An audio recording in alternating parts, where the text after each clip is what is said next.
tomatoes.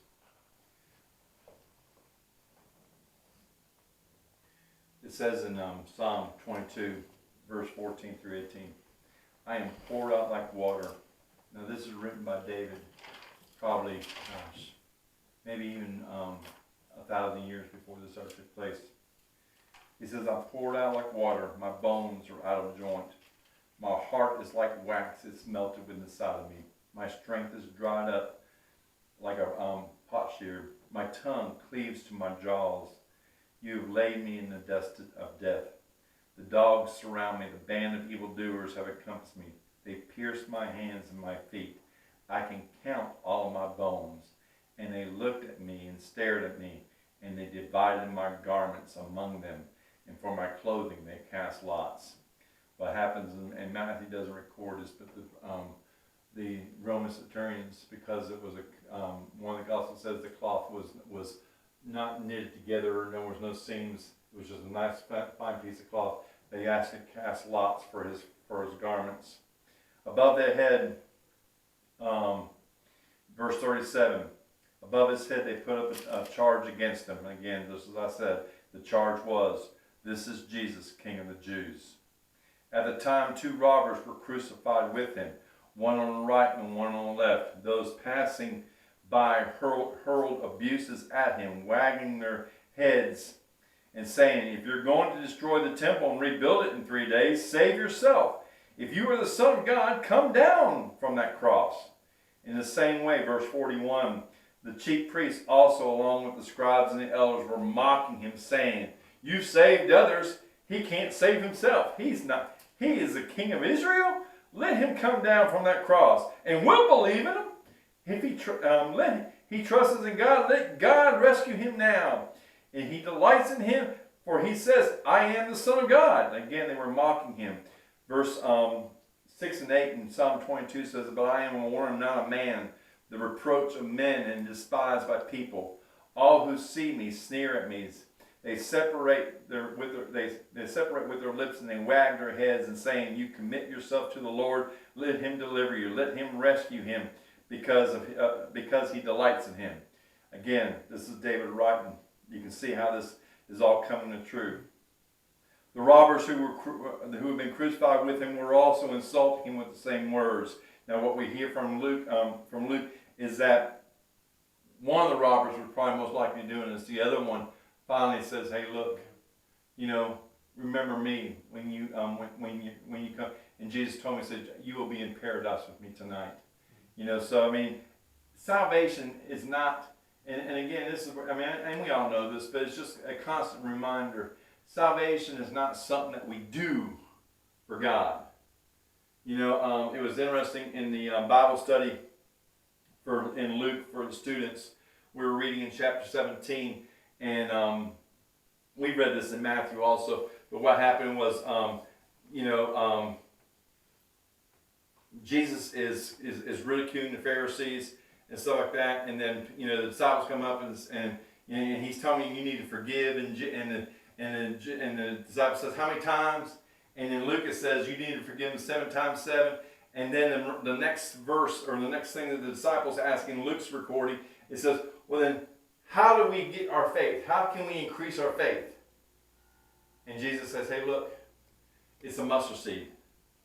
Your faith is a mustard seed. You can tell a tree to move and be planted anywhere. In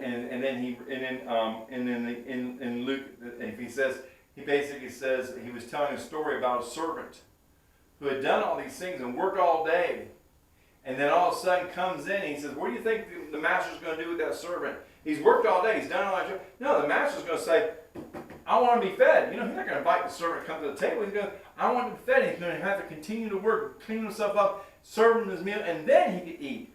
And what Jesus was getting across through the book of Matthew, through the book of Luke, he was saying, hey, look, we can sit here and we can look at all the things that we do for God.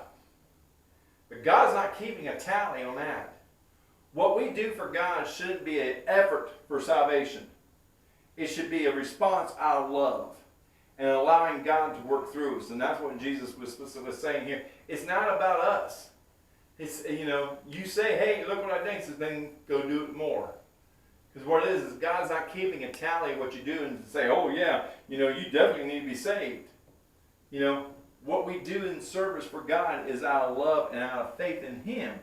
And again, as Jesus said, told him, it's a seed of a mustard seed. And I told you this when we studied this earlier in Matthew. It said, there's a little saying that I heard a long time ago. It says, it's not the greatness of your faith that can move mountains, but it's your faith in the greatness of God. So it had nothing to do with, they wanted, the disciples wanted their faith to increase. But here these crucifiers, these robbers were also passing here. And so now he gets crucified at 9 o'clock. And so now it is 12 o'clock, so they call it the 6th hour. And so from the 6th hour, darkness fell upon the whole land until the 9th hour, 3 o'clock. And about the 9th hour, Jesus cried out in a loud voice, saying, Eli, Eli, lama sabachthani. And I don't know if I'm pronouncing that correctly, Paul. But basically what it says is quoting from Psalm 22, the very first verse. It says, my God, why hast thou forsaken me? So I wanted to stop here because this is a really important thing. What happens is Christ is on the cross. Darkness fills the whole earth. It wasn't a sandstorm. It wasn't just a lunar eclipse. It lasted for 3 hours. There was this darkness. And then Jesus cries out and he said, but it's interesting, I don't know if you know this or not, if you done a study, but there was actually 7 times that that Jesus spoke from the cross. And I want to kind of just share these with you. The first time is when he gets up there, because Jesus was not out of his mind. Even though he'd been beaten, it's totally exhausted, he was still, and you'll see this later on, he was still in control of his faculties. Okay? So the first thing that comes out, and as you saw in this little video, the first thing that comes out of his mouth is this. He says, Father, forgive them. This is in Luke 23:34. It says, Father, forgive them, for they do not know what they're doing. And then later on in that same chapter, he said, the next thing that's recorded, he says, truly, he says, he tells one of the people being crucified with him, truly I say to you today, you will be with me in paradise. Then in John 19, 26 through 27, Jesus sees his mom at the foot of the cross, and he also sees John, and he says to her, he says, woman, behold your son. And then to that disciple he said, behold your mother. Then, as the darkness began to, on the 9th hour, this is when Jesus cried out and said, my God, why hast thou forsaken me? Then, he still is now suffering. Okay, so he probably died around about 3 o'clock that day. But one of the last 2 things that he says, and it's recorded in 2 different, in John, he's recorded saying that, he cries out and he goes, I'm thirsty. And so they run and they give him a sponge filled with vinegar to kind of give him something to drink and stuff like that. But after he tasted that, then he said, the 6th thing he says, it is finished. And there's 4 times in Scripture when God has finished something. Okay? The first one is what? Genesis, creation. That's right. The second one is this. What did he finish? What did he finish? Question. Finish his mission.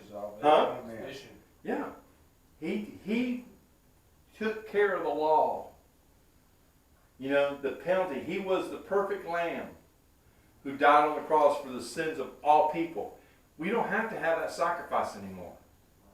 Christ did it once and for all. It is finished. What he attempted to do, and I love this because if you go back and you look at what Paul writes in Ephesians like that, all this was known before the foundations of the earth. And so this particular piece was finished. Now the other 2 times that you're going to find where God says it is done is in Revelation. And you probably already, I don't know if you've gone these far yet or not. Like 18 now, I think. Okay, so you're going to, no, it's in chapter 16, I think. The first time he says, it is done. And basically what happens is it's the last of the bowls. Yep. They're done, and God says it is done. And then you begin to see in chapters 17 and 18 where it talks about the fall of the economic system and the religious system. And then after all that, the last time you hear God say it is done is when there's a new heaven and a new earth. Because what God had completed back in Genesis, he finished the total thing. And now there is exactly what he started off to be, a new heaven and a new earth with people coming to worship him. And there is no need for a temple. There is no need for a sun and the moon because he sheds his light. And I'm not going to get into Revelation right now. But it's kind of interesting to see how there's those 4 times where God has said that he has finished something. So, those that were standing around, verse 47, those that were standing around there, when they heard him saying,